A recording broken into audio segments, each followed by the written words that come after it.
গ্রামটার নাম কেউ ঠিকমতো জানে না, মানচিত্রেও নেই। শুধু লোকমুখে শোনা যায়, ওই গ্রামের শেষ প্রান্তে একটা পুরনো ভাঙা বাড়ি আছে, যেখানে থাকে কি ওই বৃদ্ধ রাফি। সাহসী ছেলে, ইউটিউবের জন্য ভয়ঙ্কর কন্টেন্ট বানায়। একদিন সে ঠিক করল, এই রহস্যময় বৃদ্ধকে নিয়েই ভিডিও বানাবে। লোকজন তাকে বারবার সাবধান করল, ওই বাড়িতে যাস না, ওই বৃদ্ধের চোখ নেই। কিন্তু সে সবকিছু দেখে। রাফি হেসে উড়িয়ে দিল। রাত 1:47 সে পৌঁছাল সেই বাড়ির সামনে। চারপাশে কুয়াশা, বাতাস নেই, শব্দ নেই। দরজাটা আধখোলা। ভেতরে ঢুকতেই একটা গন্ধ, পচা মাংসের মতো। হ্যালো, কেউ আছেন? রাফি ডাকল। কোনো উত্তর নেই। হঠাৎ পেছন থেকে দরজা ধাম করে বন্ধ হয়ে গেল। তার হার্টবিট বেড়ে গেল। ক্যামেরা অন করে সামনে এগোল। ঘরের কোনায় একটা চেয়ার, আর সেখানে বসে আছে বৃদ্ধটা। মাথা টাক, চামড়া কুঁচকে গেছে।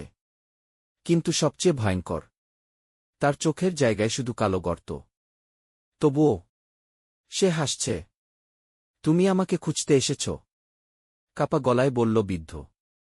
রাফি গিলে ফেলল লালা। আপনি দেখতে পান? বৃদ্ধটা ধীরে মাথা তুলল। আমি চোখ দিয়ে দেখি না, আমি অনুভব করি। ভয়, শ্বাস, হৃদস্পন্দন, সব। হঠাৎ রাফির ক্যামেরা নিজে নিজে বন্ধ হয়ে গেল। ঘরের ভেতর ঠান্ডা বাড়তে লাগল। বৃদ্ধটা আস্তে আস্তে উঠে দাঁড়াল। তার পা মাটিতে ছুঁয়েও নেই, যেন ভাসছে। অনেক বছর আগে আমাকেও তোমার মতো একজন খুঁজতে এসেছিল। রাফি পেছাতে লাগল। তারপর বৃদ্ধটা ধীরে ধীরে কাছে আসতে লাগল। কি তার চোখ খুব সুন্দর ছিল। হঠাৎ তার মুখটা একদম কাছে চলে এলো।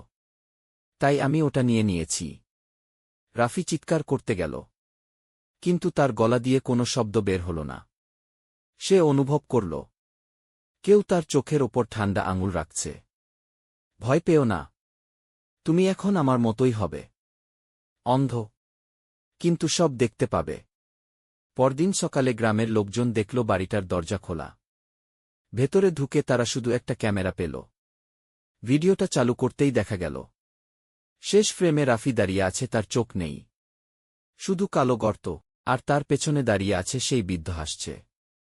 তারপর থেকে গ্রামে কেউ রাতে বাইরে বের হয় না, কারণ মাঝে মাঝে অন্ধকারে দুইটা ছায়া দেখা যায়, একটা পুরনো আর একটা নতুন, দুটোরই চোখ নেই, কিন্তু তারা তাকিয়ে থাকে তোমার দিকেই।